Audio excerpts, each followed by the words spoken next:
बिस्मिल्लाहिर्रहमानिर्रहीम। अस्सलाम वालेकुम माय यूट्यूब फैमिली, कैसे हैं आप लोग। उम्मीद करती हूँ आप लोग खैरियत से होंगे। मैं हूँ नुशीन और आप देख रहे हैं कुकिंग विद नुशीन।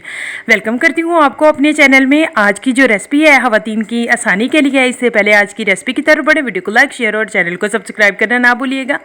जी हाँ, आज की जो हमारी रेसिपी है बहुत ही डिलीशियस है। गर्मी बहुत ज़्यादा है, ख़वातीन को किचन में ज़्यादा देर खड़ा भी ना होना पड़े और इसे झटपट इसे बना सकती हैं। सबसे पहले एक प्याली चने की दाल लेंगे। इसे अच्छी तरह 2 से 3 मरतबा वॉश करने के बाद जो है हम लोगों ने भिगो के 1 घंटा रख देनी है। आप चाहें तो ना भी भिगोएं, कोई मसला नहीं है। इसके बाद जो है माश की दाल लेंगे। माश की दाल को अच्छी तरह से वॉश करेंगे। इसे भी आप आधा घंटा भिगो के रख दें। इन दोनों दालों को अच्छी तरह से वॉश करके भिगो के रखने के बाद हम लोगों ने प्रेशर कुकर का आज मैं इस्तेमाल कर रही हूँ, क्योंकि गर्मी बहुत ज़्यादा, किचन में ज़्यादा देर खड़ा नहीं हुआ जाता।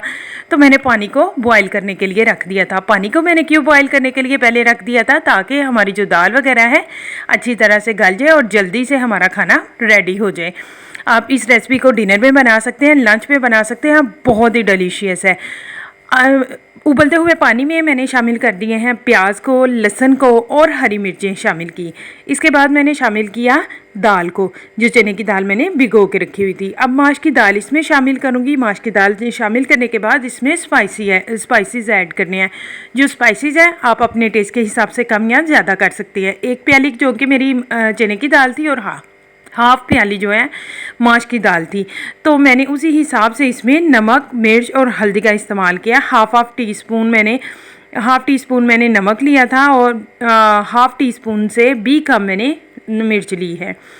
इसके बाद जी हल्दी आधा टीस्पून से भी 1/4 चम्मच कह लें मैंने हल्दी का लिया है। मक्खन मैंने इसमें शामिल किया है। मक्खन अब मैंने क्यों शामिल किया है, बिल्कुल मलाई बनाने के लिए मैंने इसे मक्खन शामिल किया था। 15-20 मिनट लगाने के बाद जी ये माशाल्लाह से रेडी हो चुकी थी। बिल्कुल एक मक्खन और मलाई जैसा जो टेस्ट होता है ना, वो इसमें आ रहा था।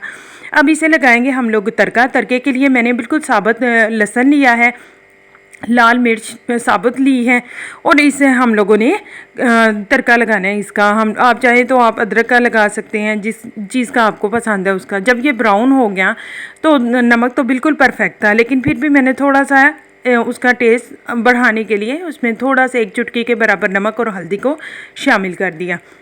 हल्दी जो है आपकी जो हांडी है उसका कलर उठाती है, उसको कलर देती है और बड़ा वो मज़े का एक कलर आता है। साथ ही आप लोग जो हैं शामिल करेंगे इसमें धनिए को, लेकिन एक बात का ख्याल रखिए, जब आप धनिए को शामिल करेंगे चूल्हा जो है वो बंद कर लीजिएगा, क्योंकि कोई आग वगैरह ना लगे। ये देखिए माशाल्लाह रेडी हो चुकी थी। आप इसे रोटी के साथ, चावलों के साथ सर्व करें, दोपहर में, शाम में। होप सो आज की वीडियो आपको अच्छी लगी होगी। दुआओं में याद रखा करें, अपने फीडबैक से आगाह करते रहा करें। अल्लाह हाफिज़।